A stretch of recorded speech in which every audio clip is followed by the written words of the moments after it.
ಮನುಷ್ಯ ಅಥವಾ ಪ್ರಾಣಿಗಳ ದೇಹದ ಒಳಗೆ ಯಾವುದಾದ್ರೂ ವಸ್ತು ಸಿಲುಕಿಕೊಂಡ್ರೆ ಶಸ್ತ್ರಚಿಕಿತ್ಸೆ ಮಾಡಿ ಸಿಲುಕಿದ್ದ ವಸ್ತುವನ್ನ ಹೊರತೆಗೆದು ಪ್ರಾಣ ರಕ್ಷಣೆ ಮಾಡುವುದು ಸಾಮಾನ್ಯ. ಅಂತೆಯೇ ಪ್ಲಾಸ್ಟಿಕ್ ಬಾಟಲಿನ ನುಂಗಿ ನರಳಾಡ್ತಾ ಇದ್ದಂತಹ ನಾಗರಹಾವನ್ನ ಉರಗ ಪ್ರಿಯರೊಬ್ಬರು ಪಶುವೈದ್ಯಕೀಯ ಆಸ್ಪತ್ರೆಗೆ ಕೊಂಡೊಯ್ದು ವೈದ್ಯರಿಂದ ಶಸ್ತ್ರಚಿಕಿತ್ಸೆಯನ್ನ ಮಾಡಿಸಿ ಜೀವ ಉಳಿಸಿದ ಘಟನೆ ನಡೆದಿದೆ. ಮಂಗಳೂರಿನಲ್ಲಿ ಉರಗಗಳನ್ನ ರಕ್ಷಣೆ ಮಾಡುವ ಕಾರ್ಯವನ್ನು ನಿರ್ವಹಿಸ್ತಾ ಇರುವಂತಹ ಸ್ನೇಕ್ ಕಿರಣ್ ಅವರು ಬಂಟ್ವಾಳ ತಾಲೂಕಿನ ವಗ್ಗ ಗ್ರಾಮ ಪಂಚಾಯತ್ನ ಉಪಾಧ್ಯಕ್ಷರಾದ ವಸಂತಿ ಅವರ ಮನೆಯ ಬಳಿ ಪ್ಲಾಸ್ಟಿಕ್ ಬಾಟಲಿನ ನುಂಗಿ ಬಿಲದಲ್ಲಿ ಸಿಲುಕಿದ್ದ ನಾಗರಹಾವನ್ನ ರಕ್ಷಿಸಿದ್ದಾರೆ.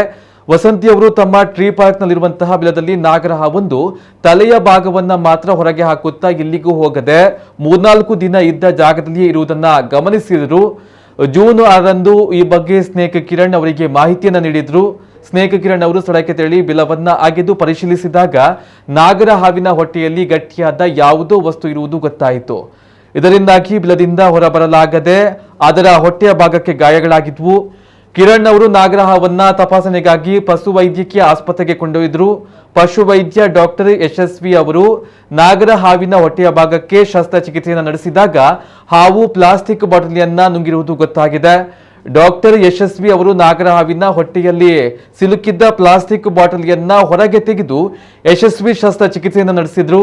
ಬಳಿಕ ನಾಗರಹಾವಿಗೆ ಔಷಧಿ ನೀಡಿ ಗಾಯ ಒಣಗಿದ ಬಳಿಕ ಸ್ನೇಕ್ ಕಿರಣ್ ಅವರು ಅದನ್ನ 3 ದಿನಗಳ ಹಿಂದೆ ಅರಣ್ಯ ಇಲಾಖೆಯ ಅಧಿಕಾರಿಗಳ ಸಹಾಯದಿಂದ ಸುರಕ್ಷಿತ ಅರಣ್ಯಕ್ಕೆ ಬಿಟ್ಟಿದ್ದಾರೆ.